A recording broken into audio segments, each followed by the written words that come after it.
You are very inappropriate. I like being inappropriate. Broadscast is entertaining. Come on, if I can't mess with you, this is not going to be fun. Broadscast is thought-provoking. That is a riveting revelation, Ms. Goldman. Broadscast is unexpected. Who do you like better, the person that people think you are or the actual you? Oh, God. Because they're nothing alike. Broad topics, broad minds, broad hosts, but not just for broads. We are man-friendly. I hope to be. I am man-friendly. I can't say the same about Kim. Wait, that sounded bad.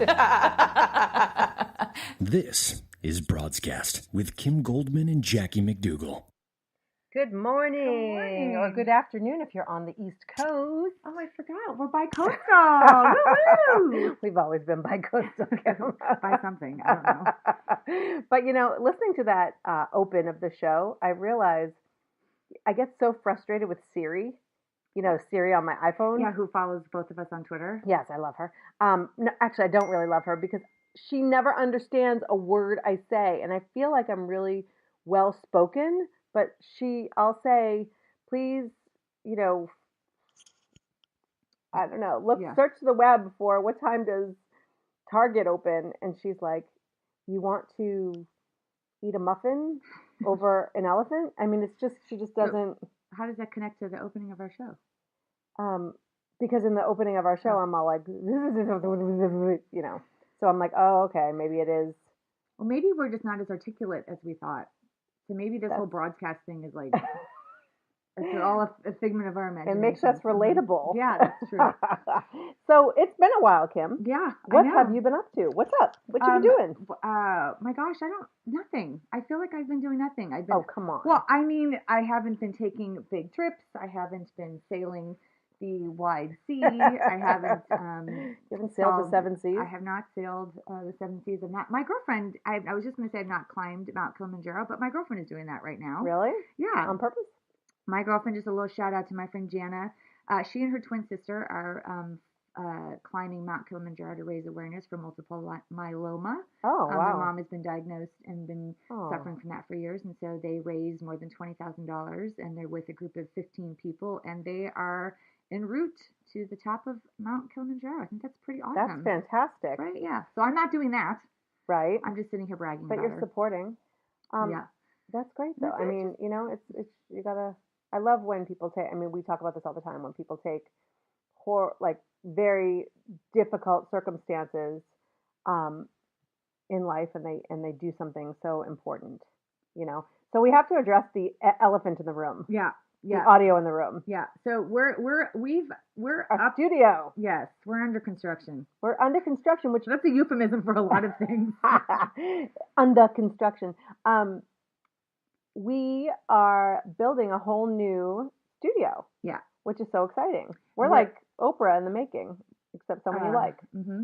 And so and we're just tweaking, and we're a little behind schedule on some of the things that we had wanted to complete, but we didn't want to not do the show today. So it may sound a little muffled. It may sound like we're a little far away, but we're really right here. We're right in your here. hearts Yes. and your minds. And if you're listening, and one of our several stations around the country, or you could be on Spreaker right now, go over to the chat and let us know you're there, and ask us some questions. We'll answer anything.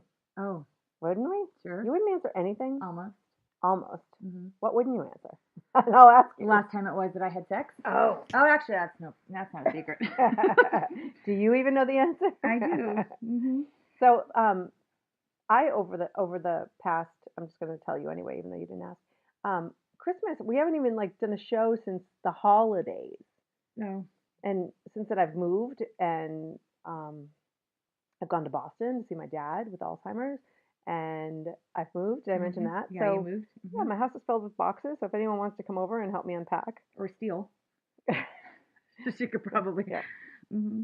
You know, it's funny I don't know about anybody else, but when you start a move, like a big move with your whole family, you want to, you know, streamline things. You want to sift through the stuff you don't need, and you know, and so we started that way, and I was so effective at it. And then all of a sudden you're like, oh my gosh, the movers are showing up in a few minutes, and you've only done that like one or two rooms that way. Right. And they come in and they have no patience, and they just start dumping things in boxes. So I am now unpacking things that I never wanted, you know, never mind paid for to have them moved. Yeah. I need organizational help. Well, that's a good news because we have someone that will be joining us in the next couple of weeks that will be helping us the beginning of the year to help purge and help us organize not only our homes and our lives, but our hearts and our minds. And so I think that maybe she was like, well, she's my gift to you. You didn't know it. She's my belated Christmas housewarming Happy New Year gift. Excellent. So, I'm excited about that. And later on in this show, we're going to talk to Jared Hill, who is a podcaster and also designing. He's a fabulous interior designer and on-air talent, and he is actually designing our studio, which is exciting. So we're going to be on YouTube and all that good stuff, and like we'll be looking all fly. Yeah, so I'm a little resistant to that because now that means I have to brush my hair. And if anyone has ever listened to our show in the past, we know that the we part of me resists the having to put makeup on and brush my hair. When I signed on to this podcast, I was like just thinking it was radio. Now you're telling me I have to look pretty. Listen, I'm all about the audience and what the audience wants. And yes, and the feedback they want all of us. Yeah. So, which is sad because this really has been our tagline for so long. Take a listen. You're listening to Broadscast with Kim Goldman and Jackie McDougall. Two broads with faces made for radio. Sadly, our faces are still made for radio. Yeah, but now you're forcing me to step it up, girl. Yeah. Step it up. Yeah, so anyway, so politics. We don't really get into politics per se, but sometimes you have to. It's unavoidable because we've been inundated with this Republican committee and nominations and Democratic debates for the last feels like eternity, right? And we have like another year of it, right? Oh, well, November, so not such a year. No, but then when they get nominated, then we have a whole. They don't get. No. They get nominated in the elections in November of 2016. Yes. Oh, it is. Oh, I mean, I'm saying I've been in the vortex of politics. But you're not alone because we asked on our Facebook page how interested people are, and A was like yes, wicked interested, and B was like meh, and C was not so much, well, not at all. I'm interested right now because I don't have any say really in who gets nominated. For the ticket. I mean, I'm gonna pay attention when the 20 or so nominees from the Republican Party get whittled down. Right. I'll start paying attention. But all this nonsense for the last 10 months or whatever it's been has been. It's like I feel like they're going from most popular at school or homecoming king and queen. But our one of our taglines and one of our most important messages is that Broadscast is a place where every woman's voice matters. Except one. Well, no. Well, except unless your last name's Kardashian or Jenner. But there are, it's very difficult sometimes when you just hear a person and you don't agree with anything they have to say. Sarah Palin. Mm-hmm. Well, are you going to... So let's just start with this. Ready? Oh, wait, we have to do this little... Go kick ISIS ass! Yeah. That's Sarah Palin endorsing Donald Trump. This past week. And for those of you that may not have seen the cover of the New York Daily News this week, it was hilarious. It was the two of them side by side, and it says, "I'm with stupid." Yeah, like those T-shirts. Yeah, no, that's very funny.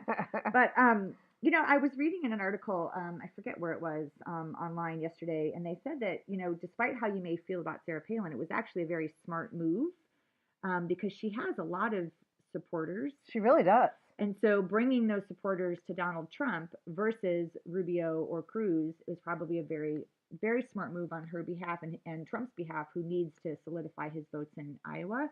And I don't know. I mean, if you're already supporting Donald Trump, then I guess it's no surprise that Sarah Palin is going to be, supporting him. And they've always actually been supportive of each other in the last couple of years. And with different when she ran, he supported her, or he endorsed her, and I think when they were going after Obama and wanting him to turn over his birth certificate all those years back, they got on each other's bandwagon. So I'm not really surprised that she's in his corner. But my God, I can't listen to the two of them. Yeah. Oh. And I just don't understand, this whole let's push, family values and this and that, and like, listen, I have family values, but I also don't sit up on a pedestal knowing I make mistakes all the time, and my family's not perfect, but she stands there like this holier than thou person whose daughter's having her, second baby, unwed daughter with two different guys, and her son was just arrested for domestic violence, which she actually blamed on Obama. Well, you know what? If you read beyond the headlines, because I did too, I'm like, what? How should? But she's relating it to PTSD and how Obama doesn't really care for our veterans, and if they would have given her son more support. But she's also who she is, and how the fact that she couldn't get her kid more support if he was suffering from PTSD is ridiculous to me. Like, how is she, whoever Sarah Palin is with all her She's not clout? wrong as far as the way we treat our veterans and what we need to do. However, she should have resources. She's his mother. Yeah, but step up, Mom. But but to that regard though, she speaks for a lot of people. I think that's why people are kind of drawn to Trump, because he's not politically savvy. He's not politically correct. He says what a lot of people may think and are unwilling to say, because I've heard some things that he said and he's way off the mark, and there's a couple of times I'm like, oh, he kind of has a point. Well, he's a great businessman. Clearly. Yeah, and I think that's what people actually are liking, when you can get past some of the buffoonerisms. I sense what did you say? Buffoonerisms, because there was a link, and I'll have to put it back up on our Broadscast page, and I don't even know where it was, but there was some parliamentary hearing or something in some country, and they were like, they don't want Trump in their country, and they were calling him all of these hilarious names. Did I post that?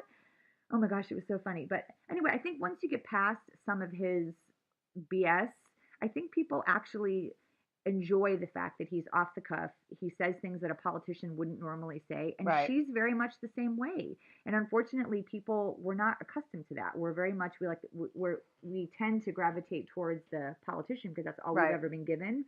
And I love that idea. I love somebody who comes from private sector who's able to cut through that BS. However, I do not want my future president getting into Twitter wars with Chrissy Teigen and calling Rosie O'Donnell a pig. Like, he's not the right person to represent our country. Yeah. I think that there needs to be a little bit of polish and a little bit of tact. When he talks about stupid guys, like that sounds to me like a mafioso kind of approach. Right. He doesn't really, I don't even like when grown men talk about girls. Like, they're dating girls, like women, use the term women. Like, if he wants to say, if Trump wants to talk about guys, I'd rather him say, we have, illiterate men. You get your point across, but when you say stupid guys, like, you just, I'm done listening now. Like, you sound like your schoolboy. And I don't know, but I think that he needs to in some ways be a little bit more polished in order for people to take him more seriously with some of the things that he says. But I don't know. I think that, he's just so quick to fly off the handle, and he never has accountability. That's the other thing too. There's never accountability. If he gets into an argument or a debate or something, it's always that other person. Like he's never wrong. Well, he also talks kind of vague. It sounds very American, actually. Yeah, but he also kind of talks vague. When he says, well, we got to just bring the wall. We got to put up walls. To keep the Mexicans out. Like or like that's what he says. But then there's no there's no plan behind. There's no 10-step plan as to why or how. It's sort of floated out there. It's not really thorough. Now maybe he has a plan, but the way he presents it is just kind of haphazard to me. And he's always talking about himself. It's always like, can you believe the big crowd I've got here today? And I'm so popular and I can't. And I'm so tired of that ego. Yeah, I don't even want to be at a party with that guy. Never mind have him represent us. Yeah, but it's embarrassing. But anyway, but then you've got Palin who has that same, people made fun of her for the way she speaks. Even listening to her say her comment. Oh, I'm sorry, but that's a great, okay. Go kick ISIS ass! Now, if she were at a football game, great. But she acts like, like they're going to go beat another team. Yeah. It takes no effort at all. We're just going to do that. I don't know. Yeah, but we're going to have Jared Hill on. Does Jared have something to say about that? Jared, let's take a very, very quick break and find out. You're listening to Broadscast with Kim Goldman and Jackie McDougall. They're huge in anywhere other than somewhere that you've been before. We are back. So you need to put your little headset on. I know which is craziness. So we're just talking. We're waiting for Jared to get on the line. But do we have Jared on the line? No, we do not. Jared. Let's see. So in the meantime, Jared, you're not voting for Trump, huh? No, and when it comes to politics, I think I'm a registered Democrat still, but I tend to just vote based on who and what that person represents, regardless of what party they're from. Right. Well, we have Jared on the line. Hello, Jared. Jared's on the line. That sounded very Beethoven-esque. Well, thank you. I'm going to receive that as a compliment. Good morning. How are you, Mr. Podcaster, interior designer, on-camera talent? That's a really big resume. I've got to get new business cards. Right? And make sure you add friend of Broadscast, because you've been on our show umpteen times. We always appreciate you coming in at the last minute and helping us out. So thank you and welcome back. I'm very happy to be here. Thanks for having me. Hey, go ahead. Before we get into crazy topics, tell everybody about your podcast. My podcast is called Back to Reality, and we talk about pop culture and politics. I always like saying my personality is right at the intersection of pop culture and politics. So we can talk about Kim Kardashian, or we could talk about Ivanka Trump on the campaign trail, or we could talk about, Bernie Sanders, or, whatever it is. So we always have a good time talking about the things that are going on out in the world. And recently we've started doing what I'm calling follow-ups, which are like sit-down interviews, one-on-ones with interesting people. So I'm having a lot of fun with that. Is my invite in the mail? Because I seem to have of course it is. Your publicist, Your publicist is a nightmare. I'm just going to be honest. So I've been going back and forth, but yes, we are working on it for sure. That's funny. Are you typing? No, I'm sitting at my computer though. I've been writing notes, listening to you guys. I heard Kim say, "Does Jared have something to say about this?" And I was like, "Does Jared have something to say about this?" Are you feeling the burn this morning? I think that's such a hilarious. But we want to be feeling the burn. So what's your take? What's your take on what's happening? Wait, Jared, I think it's time for you to hear this. Go kick ISIS ass! Wait, is it go kick ISIS ass? Yes. Okay, I want you to play that like every 10 seconds. I first of all love that soundbite. It is brilliant. Yeah, and we can't say anything worse than that word. I'm just saying, we're on the radio here, buddy. I'm so glad you said that, because I'm used to not being limited to what I can say on my show. So exactly. Thank you for that. I was feeling that. First of all, I love that from Sarah Palin. One of the few things I love from Sarah Palin. But Sarah Palin being on the campaign trail for Donald Trump, I think is so interesting. And it would be worrisome for me if I were Donald Trump or, one of his campaign leads, because you saw like the first day she was out on the trail, she's saying things about Obama that are kind of have her coming under fire. A couple of things. Number one, Trump talking about girls versus guys and his kind of sexist tone or whatever it is. It's kind of wild to me. I saw him doing an interview on the night of the debate, after the debates were over there in the spin room, kind of talking to a bunch of reporters, and all of these people are asking him questions, and a woman comes up and asks him a question, a woman from MSNBC, I think it was Callie Hunt, and she asks him a question, and he just kind of like tilts his head and answers the question. And like touches her face. She asked him about, are you tired? How's it been on the campaign trail? And he's like, oh no, I've got a lot of stamina, and kind of like touches her on the face like, oh, little woman. And it was just like, wait, he touched her on the face? He touched her on the face. Like in that subtle way, like a grandmother does to a grandchild, like, oh, child. And it was so loving and condescending.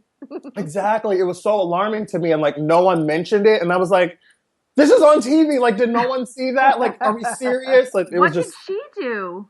Well, they cut away quickly because he was walking away, but she didn't even say anything. And I feel like it's got to be hard to be her in that moment. Like, how do you even address that in a way that's going to be received well? And it's Donald Trump. He's the master of not really apologizing for anything. I would have done it back to him. It's just, well, I mean, something. It was I just, would have totally there and put his head into my bosom. I would have licked my hand and then matted down his toupee. Oh my God. We have a flyaway, babe. How hilarious we should would that have a have been? contest with our Broadscast listeners and see who has the best response to that. Oh my goodness. I cringed, and I had to jump on Twitter, and I tweeted her like, oh my gosh, I can't believe he just did that. It was just alarming to me. But that, between that, and I feel like we see so many cutaways to go watch him talk live.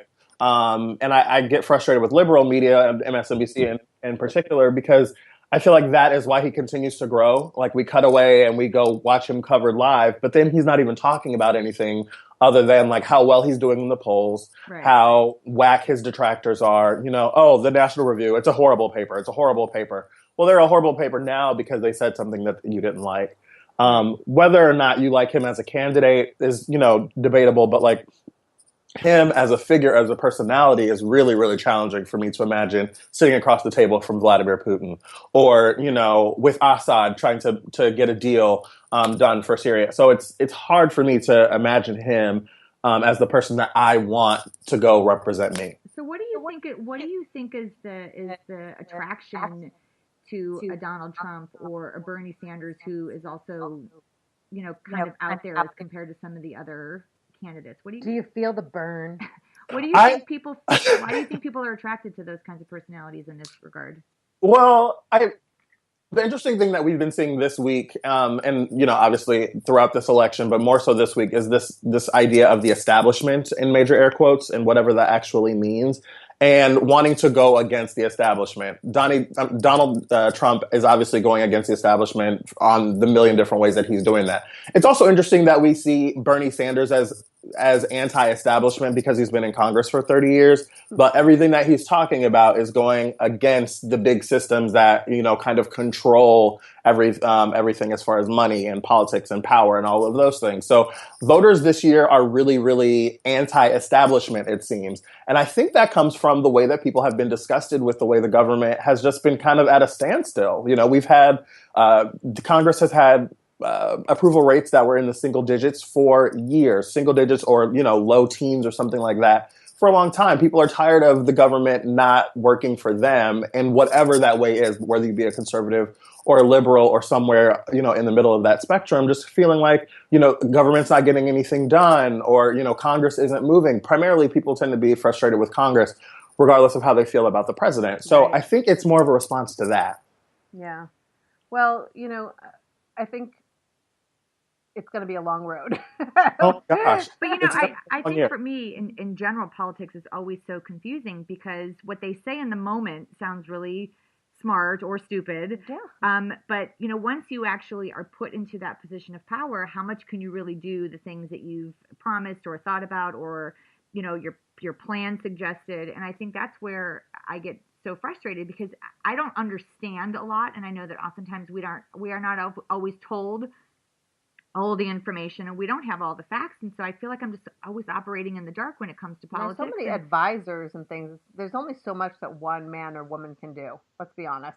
Well, and I also don't always understand the long-term impact of some of these things and how long it takes to implement some of the changes. And so, how realistic is it to, like, how long did it take us to implement Obamacare? And if people are so against it, how long is it going to take to undo that, if that's Right. the goal, And I think that's, for me, as a kind of a layman, when it comes to politics, I get stuck.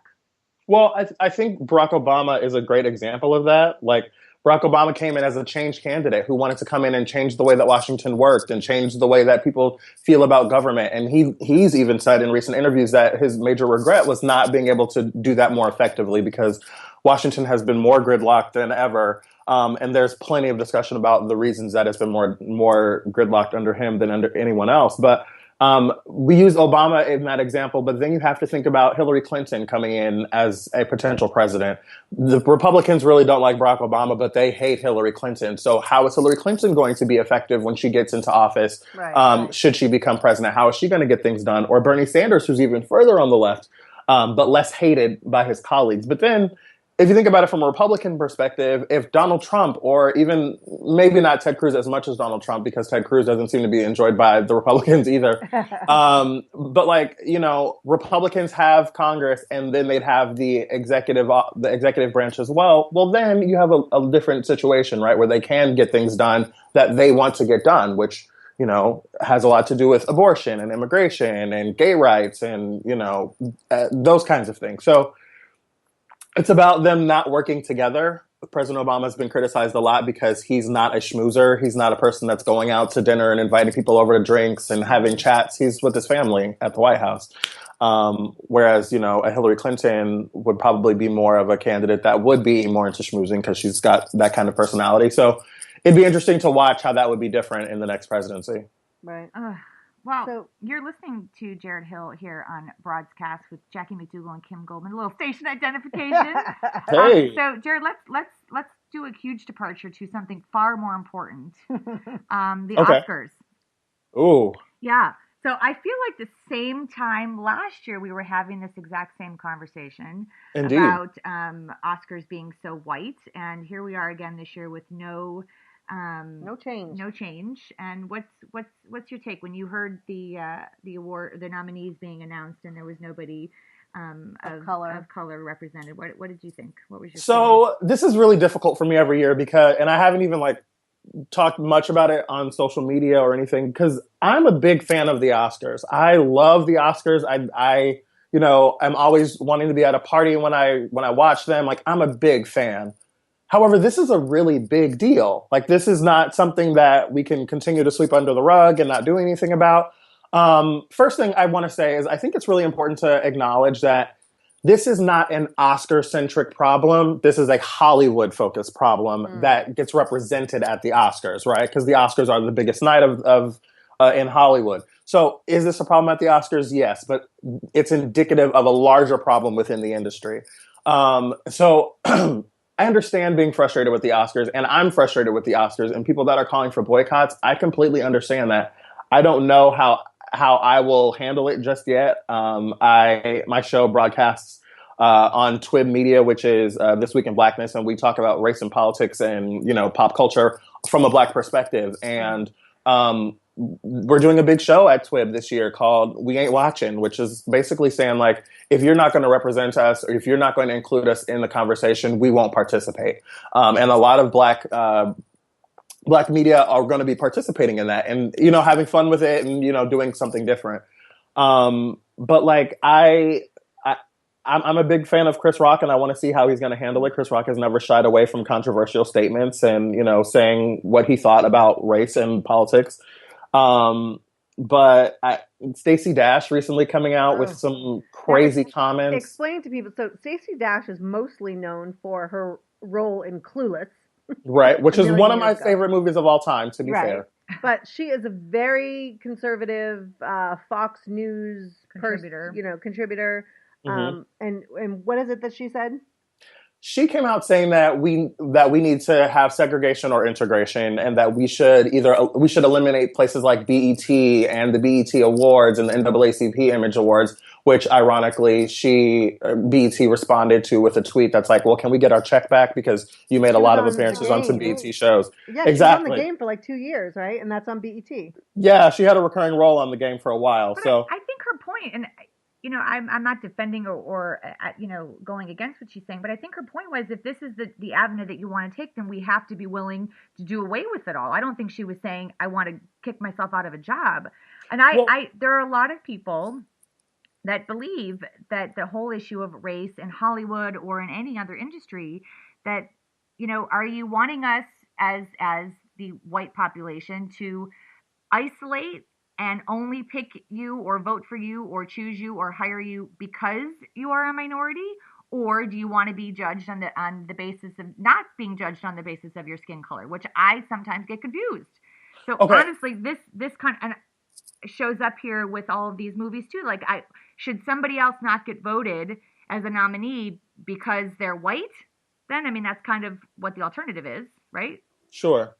Well, I'm so glad that you said that, because that's a really, really important point. So when Black people, or not even just Black people, because there are non-Black people who are upset about this as well. And it's not just about Black people, it's about Black and brown people. So like there are no Asian nominees, there's no Latino nominees, there's no South American, like there's no people that are not just, white people that are those nominees in those 20 categories. And even for people that say, well, Straight Outta Compton got nominated for a screenwriting award, the writers of the screenplay were white people. But it's not about saying like, oh, we need BET to segregate ourselves. It's to say like, we don't have representation anywhere else, so let's create that space for ourselves. And when I was in college, I had a white classmate come up to me after a class where we were discussing this, and she said, well, what about things like Essence Magazine and BET and, those different places? Aren't those things that are separating us versus things that are putting us all together? Excuse me. And so I said to her, well, at that time, Jennifer Hudson had just been on the cover of Vogue, and she was like the first Black woman to appear on the cover of Vogue, and I think ever at that point. And it was like, how many covers of Vogue have there been over the years? And she was like, I don't know, probably hundreds or thousands. I was like, exactly. And we've had one Black woman on the cover. Where should Black women go when they want to see themselves represented as beautiful or as important or as, making an impact? Why not create that space for ourselves? And she was like, oh, okay. I was like, but even just to take race out of it, if you're a knitter and you love knitting and you want to go find out more about knitting, you might go to Cosmo magazine because there's an article. But like, if there were a knitting magazine, you would probably really want to find out more about it because there you can find out more in-depth information. If we use a different example, if you want to know what happened in the game tonight or last night, you can watch this 11 o'clock news and see the report that comes on at 25 minutes after the hour and see like the quick report. But if you really want to know the in-depth things that happen, or you want to get into the conversation and see what people are saying about it, you'll turn to ESPN. And I don't think it's any different when we look at race and the way that people identify, because we want to see ourselves represented.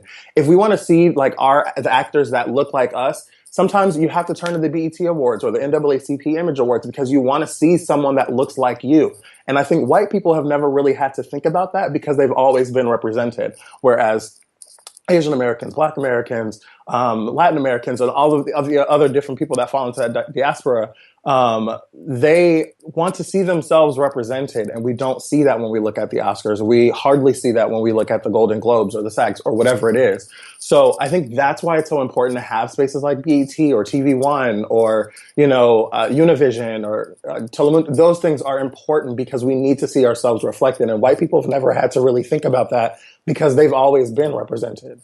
So what do you say though to there was a what is her name? The actress that's in there was a whole conversation too about women over a certain age that weren't acknowledged. But what's the actress's name? She's in the movie 45. Who was talking about feminism and then it became a people of color thing? No, and then she was, I can't remember her name. Cheryl. Oh my gosh, she's an older woman. She's 69. I printed it. See, after a certain age, you don't even remember her name. I didn't see the movie. But she was saying, her comment was that it's racism against white people. Another. I'm sorry. That's ridiculous. It's ridiculous because if we did not have BET and if we did not have Essence and if we did not have all those other productions and things created so Black people could see other people, or Latin people, or Asian people could see others that they identify with, this would even be worse. Yeah, there would be none. Because you would never. I mean, look at dolls. Look at and sexism and racism can have similar parallels. But this is supposed to be. But at the same time, but it's supposed to be subjective. Fewer people hate women than that are racist. I just think that we have to. Yes, I understand what you're saying. You should be nominated based on merit, based on your performance. But that's not what the conversation is here. There are a lot of people who are not. You can't prove it, unfortunately, but there are a lot of people, whether they're on the Oscar committee or in Hollywood or just in our country, that are not basing things on merit. That if there are two people who have an equal performance, they're going with maybe the one that they like or they know or they feel. But we don't know that. And so if we always go to it's racism and you're now accusing the entire Academy or Hollywood of being racist, I think that's a slippery slope. And I think that's really dangerous because we've moved completely away from then hiring people based on their talent, their skill, what they draw from. Like Straight Outta Compton, not my cup of tea. Like, I wasn't interested in going to see that. I'm sure it was a great movie. I'm sure that's not my. So does that make me a racist because I didn't want to see that movie? Like, and that's sort of how it feels as a white person now, that I didn't see half the movies. So I don't really have a place to judge in terms of, well, who I think is better than the next. But I feel like now that's what it's come to, that if I say I didn't watch Concussion, I didn't want to watch Concussion either. Like, does that mean I don't like black people? Like, I'm confused on what my role is now. So I think that's a really important point. And like, first of all, I saw Concussion, thought it was fantastic, and I thought he should have been nominated, but that's a whole different conversation. But like, we hear this discussion about like reverse racism, if you will, where, you know, white people are being treated in a racist way. And I recently saw this speech that I thought was really, really fantastic in explaining why reverse racism isn't a thing. So I can ask you guys the same question. Can you tell me the ways that racism negatively impacts black people? What would those things be? Yeah, I mean, jobs, safety, racism affects them in every single way. Exactly. So, and like, it's a systematic kind of thing that is like, that affects us when we go to the bank to be able to buy a home or to get a job or to, you know, walk down the street without being shot by a police officer or whatever it is. And so those are the ways that racism negatively impacts black people.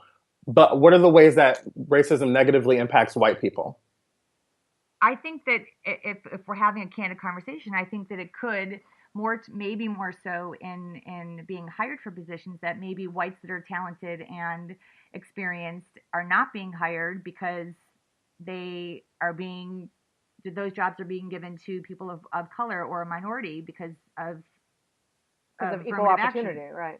But even if that were true, how many instances would you say that is like an overwhelming and pervasive problem? Because realistically, we know like the numbers are double for unemployment when we look at black Americans versus white Americans, or, you know, when we look at home mortgage rates, or when we look at, you know, police killings, or when we look at all the different things that, you know, kind of get discussed. Like, racism is a thing that negatively impacts black people, but kind of socially annoys, you know, non-black people and or non-brown people as well. So it's like racism is a thing that is a system that impacts black people, whereas prejudice kind of goes back toward white people sometimes when we have these discussions. So first of all, it can't really be racist because it's not like a system that is coming against white people. Well, when I hear that it's racist against white people, it's kind of ridiculous to me, because I feel like we want to talk about awards going based on merit and, you know, people's great work, but like, look at how many movies were made last year. How many of them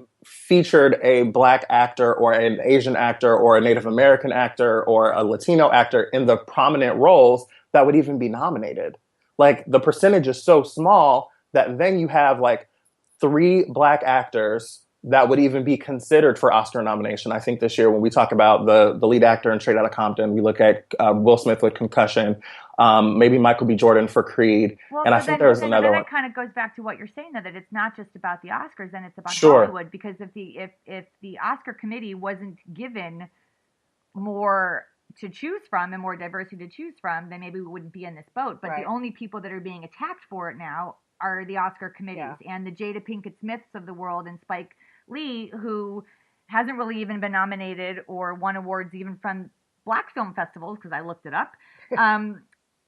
They're now boycotting, and I'm thinking that it's like you said when we started at the top of this segment, that it's not really the Oscars' fault. Like, they were kind of left to choose what they were given. And if they weren't given diversity to begin with, how could they then represent diversity, realistic diversity in their nominees? Yeah, the Oscars comes under fire every year because the Oscars are kind of the litmus test for excellence in film, right? Like, the Oscars are where we go to say, like, this was the best movie of the year, even though we have a place like the Golden Globes and the SAG Awards, and, you know, it's award season. We have a dozen award shows. But when we look at it from the perspective of the Oscars is kind of the gold standard, all puns, you know, recognized but not intended. So when we look at the Oscars as that, we can say, like, this is where we have the gold standards. How many films have been awarded Best Picture that, you know, featured a prominent person of color? You know, not many. How many films featuring a black cast or a Latino cast or, you know, whatever ethnicity we want to plug in there have really been honored by the Oscars? Not many. When we look at the voting board at the Oscars, they are 94 or 93% white and 70-something% male. So, like, there's a disproportionate number of people that are in there voting when it comes to like who's going to be nominated, who's going to win. And so like we can't ignore that when we look at those numbers, because 70% male, like how is that okay? When we look at women, we always talk about women as a minority, but women are actually a majority. There are more women in America than there are men. So like, how is that proportionate when we look at 70% men and 30% women? That's not proportionate. How do we look at that when we see 93 or 94% white Academy voters, when we know that, you know, America is 12 to 13% Black, another 15 or so percent Latino, and then Asian and all those other things? Like, that just doesn't make sense. And so when we see the media that's reflected back at us, it's not representative of the audience. And that's the real problem. We even talk about that when we look at policing and how, like, you know, the police stations don't necessarily represent the communities in which they serve. Like, there are overwhelmingly white police forces in, you know, overwhelmingly black communities, and how that has an impact on the way that we engage the police. We being Americans, not Black people, but like the way that we engage the police is a part of that, because we don't see police officers that look like us. There's a bias that comes in. And so it's the same thing when we look at the way that things are just disproportionate in the academy, in policing, in Congress, and all of those different spaces. Like, we have to do a better job of having better representation to be able to have a fairer conversation. So last year, just going back to the Academy for a second, so they have a I forget her name, Cheryl something or other Jones, or what's her name? Cheryl Isaacs Boone, or Boone Isaacs. Yeah, I don't know where I got Jones.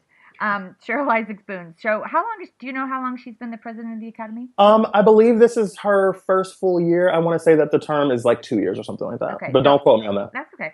So what is her, so I read somewhere that they added like over 300 new members to the Academy last year, and many of which were high-profile Black actors and directors, and and the initiative was to be more sensitive to women and minorities. And the article was saying that wasn't enough to tip the scales. So how do you, if you were in Cheryl's position, what would you encourage her to do, or what would you encourage the Academy to do and the committees to do? Like, what's the result? What's the goal? I feel like it's a really big thing to set on her shoulders, right? So she's the president of the board of the Academy. She's not the president of a studio or a production company or a space that can make a huge difference as far as films are concerned. She can only really impact the Academy. And, you know, a lot of people fall underneath the Academy, and that's fantastic. But like, we need to be looking at the executives at Sony and Paramount and, you know, Universal and all of the different spaces that are choosing people to go into these films, or choosing the films that are getting made. Mm-hmm. This is probably going to piss someone off, but that's okay. But like, I was looking at a film trailer the other day, and I won't say what the film is, but I was looking at it, and I hear Black people say this all the time. And I said to myself, I was like, white people can get any film made. Like, there are some silly films out there that I'm just like, oh my goodness, like, you mean to tell me like this is something that somebody spent $30 million to make this silly film? I need to know what film it is. You gotta fess up. I feel bad. Okay, it's Dirty Grandpa with Zac Efron. And I was just like, seriously? Like, this is what we spent all this money and press on? Like, seriously? Come on. The Wayans brothers. Well, but exactly. No, but Kim, that's a perfect example. So like, those films had to get made with money that like they had to fight for. Yeah. But movies like Dirty Grandpa, like, oh, we got Zac Efron and what's his name? Not Robert Duvall, but De Niro. Robert De Niro. Yes. I love that you're like, what's that? He's a newcomer. Robert. He's an up and coming guy. I don't know. I kept wanting to say Robert Duvall, but Robert De Niro. Like, oh, we got the two of them? Sure, we'll give that money. But, you know, like, but the Wayans brothers have been around for decades. And, like, how much money went into making 50 Shades of Black, which is a parody film? But, like, you know what I'm saying? Like, it looks like a silly film, and I probably won't see it. But it looks funny. But how about, like, important films that feature Black people, or important films that feature, you know, minorities, or important films that feature women, like, or gay people, or whatever it is. Like, it's not just about Black people, but this is the rubric that we're using to discuss it. But I mean, whenever I look at films like, you know, Dirty Grandpa, I'm like, white men can get anything made, or white people can get anything made, because like there are so many people that look like them when they're in those pitch meetings with an executive or with a, Well, what do you feel? How do you student. feel? What do you think about TV? I mean, I feel that TV is doing a much better job, not only with minorities, but Sure. you know, gay leads, and you know, just making characters more relatable. More, but it's not about the color or the sexuality or the, you know, the religion. Like it's like I feel like there's a lot more diversity. Sure. In just creating really good characters who look different from each other. Yeah, well, when we look at television, you know, we talk about this is kind of the second golden age of television. Like television has really, really exploded in the last few years with so many cable networks and streaming services. And there's a lot more inventory if we just look at it from a numbers game, right? There's a lot more television shows to watch than there are films in theaters. Right. And so we are certainly in a better place than we've ever been. But like, the fact that we can name, you know, the Black shows or the Asian shows on one or two hands still indicates like we have some growth to make, but we're certainly in a better position than we've ever been. I mean, exactly. We're better than we were. So just a quick update. You know, you're listening to Broadscast with Kim Goldman and Jackie McDougall. We're talking to Jarrett Hill, podcaster, on-air talent, interior designer, fabulous overall human being.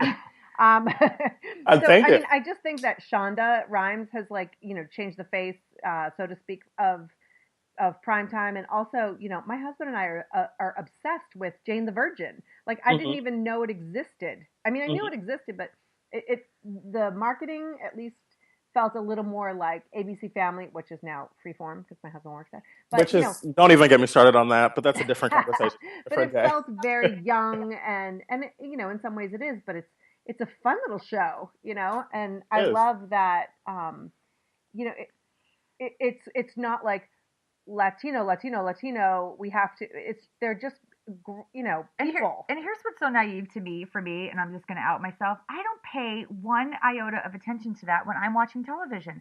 I don't watch and go, all right, so there's 4 Black people, 1 gay person. That's and because a you're white. No, it's because I'm not. I don't. Straight. No, I don't believe that. I honestly believe it's because I just watch. It's either going to tug at my heartstrings. It's either going to draw me in because the storyline's good. You wouldn't notice though if it was a show and it was 5 men and that was it, and you never saw a woman. I don't know that I would. Because my brain, and maybe that's being insensitive or naive, but I really I don't pay that much attention, because if the story's good, I'm not focused on how many people that are white, Black. I just don't. I don't know if that's good or bad. Kim, I think that's a good point. So Jackie kind of touched it right there. Like, as a white person, you've never had to, right? So like, I had a white boyfriend that I dated over the summer, and we went into a restaurant, and I said to him, like, the restaurant was packed, and I said to him, I was like, wow, there's one other Black person in here. And he said to me, like, why are you even paying attention to that? Like, I would have never even noticed that. And I said to him, I was like, if you went into a restaurant and there were all Black people and there was one white person across the room, you wouldn't notice that? And like, there was a long pause. And he said, oh, okay. And like, I'm a huge fan of Sex and the City, and there was a marathon on the other day. I probably watched it longer than I'll admit.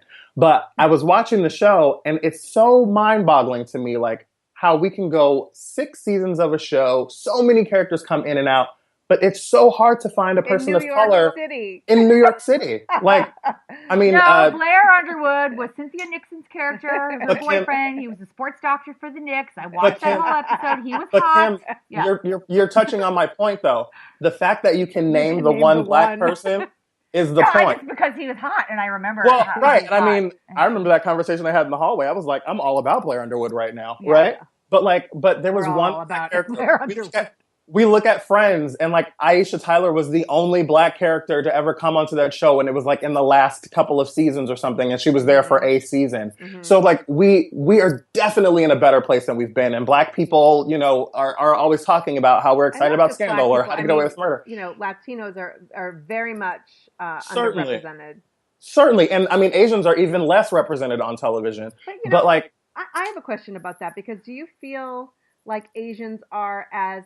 Well, yes, they're underrepresented, but I don't necessarily... Do you feel that they face the same racism as other races or nationalities? Ooh, Jackie, you're trying to get me in trouble. Okay, so like we always have this discussion within, and oh God. I mean, I really want to be educated. As you know, I have an Asian daughter and who's adopted from Taiwan, and I very much was respect adorable. her culture. Oh, she's awesome.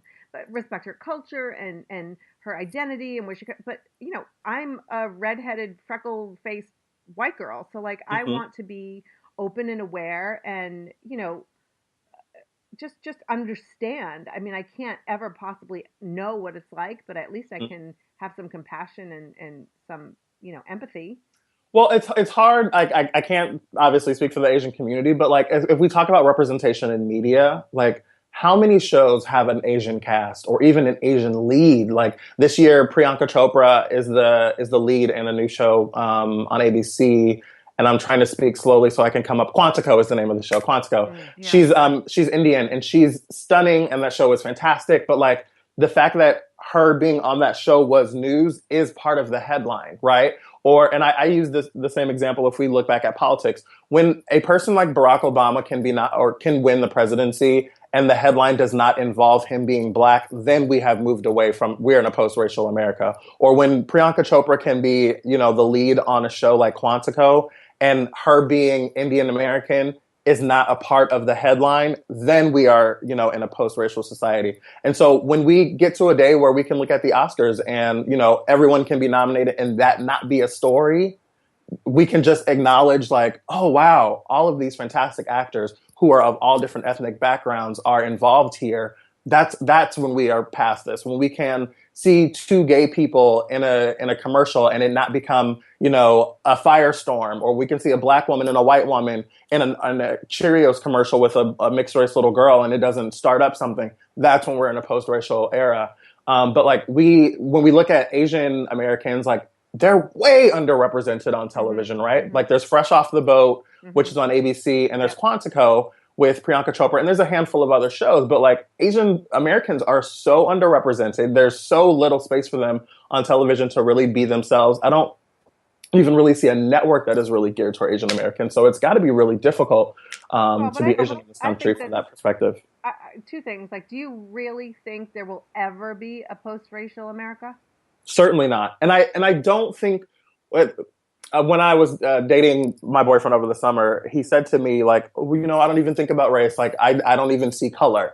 And I hear a lot of white people say that. And I think what they're trying to say is, I am not prejudiced or racist. But when I hear you say to me, I don't see color, that doesn't warm my heart or make me feel better.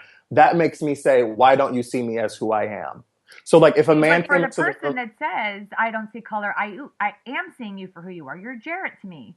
And right, it doesn't mean that I'm insensitive to the fact that there are people in this country that are incredibly racist and that are prejudiced and do horrible things to people of minorities that are minority. But I personally just and again, I go back to what I said. I don't know if it makes me naive or what it is, but I really just, you're who you are. I'm going to like you one way or the other based on who you are as a human, not because of the color of your skin or because of your religion or because you're a female or male. Like, sure. I don't know. That's actually, that works for me. But I don't, by doing that though, you're not recognizing, I'm not saying you're wrong because you need to, like, but I feel like you're not recognizing a person's struggles or identification when you I'm don't assuming see... that someone has struggles based on the color of their skin, and not everybody does. And why should I then paint this?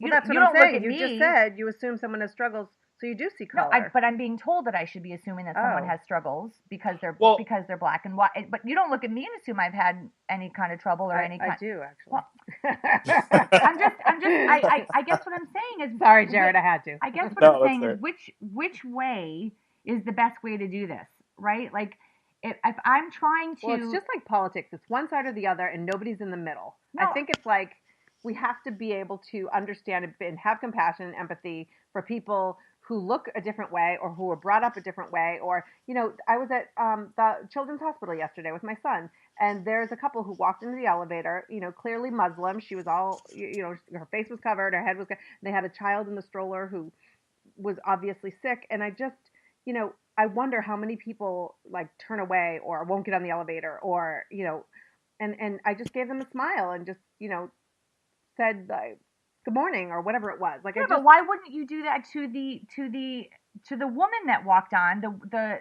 just a random woman that walked on? Why wouldn't you assume, God, maybe she was attacked yesterday, because maybe she's at the hospital today? I try to be, and I try to be, but this particular couple, I can just imagine walking around. Not only are you in children's hospital with a child who's sick, but walking around in this world that we live in, we can pretend that people aren't giving them looks or saying things to them or whatever despicable, comments or actions they have toward them. I went out of my way a little bit extra to make sure that they knew that they were loved and accepted. And maybe I'm very kumbaya at the moment, but no, I guess I just sort of feel like I extend that, and I don't mean to diminish what you did, but like that courtesy or that compassion to all people, because I never know where people's experiences lead them to. Well, then you're a nicer human being than I am. No, it's not about nicer. I don't know how to explain it, because now I feel like I'm not being sensitive enough to the fact that people are of a minority, and I'm trying to understand. Well, Kim, I think that's really important. So like what you're saying is like I try to treat everyone the same and try to be inclusive, and that's very important. I think part of it is, though, and Black people talk about this amongst ourselves all the time, is like you as a white female will never be able to understand what it's like to be a Black man the same way that I will never be able to understand what it's like to be a white woman. But like you will never know the feeling of walking down the street or walking into an elevator, if we use the same analogy, and there's a white woman on the elevator and like she clutches her purse a little bit closer, or you walk by someone's car and they lock their door, or they cross the street, or whatever it is. Like, you won't know what that feels like because you won't have that experience. And even if you did have that experience, you don't have it with all of the baggage that comes along before it. Like, I am a 6'3", relatively fit, let's not talk about the gym, Black man who, I'm a large person and I'm Black and I'm male. Like I am intimidating to some people when I walk into a space just because of those things. And then I start talking and they're like, you like the Kardashians? Get out of here. But it's a situation where like I bring that into a space, and all of the things that people think about a tall, Black, fit man when you walk into the room, I can't defeat that regardless, right? And so when you were talking earlier, you were saying like I treat everyone the same and I don't see color. You didn't say that, but you were discussing that phrase. I appreciate that sentiment, but I also want to challenge the thinking. So like I appreciate you treating me the same way that you treat everyone else and wanting to be inclusive, but I want you to see me as a Black man. I want you to see me as male. I want you to see me as gay. I want you to see me as a creative. I want you to see me as all of the things that I am. And we talk about the idea that America is a melting pot, but I've always really liked the idea of it being a tossed salad where all of the different components within the salad are really important. You want to taste the carrot. You want to taste the tomato. You want to taste the cheese. You want to taste the dressing. You want to taste the lettuce. You want to taste all those different pieces, as opposed to melting them all together into the same thing, because we're not, right? We're all different, and we all come to this conversation as individuals who bring our own separate and special things to that space. Well, we have less than a minute left, and the conversation is going wild on Twitter, which I like.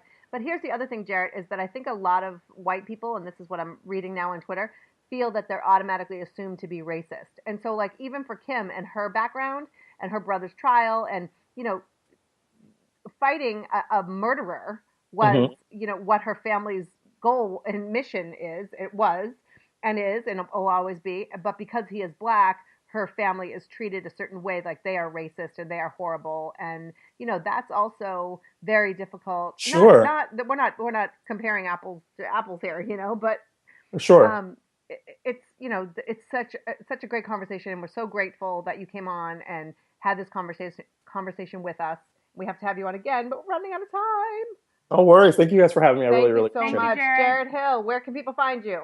Find me everywhere on social media at Jarrett Hill, 2 R's, 2 T's, Hill. You know, spell it. Exactly. Hi, Jarrett. We love Jarrett. You. Thank you. Love you guys. Thank you so much. Oh, he's the best. And, we got to go. I can't believe we have to go. But one thing I want to end with. Go kick ISIS's ass!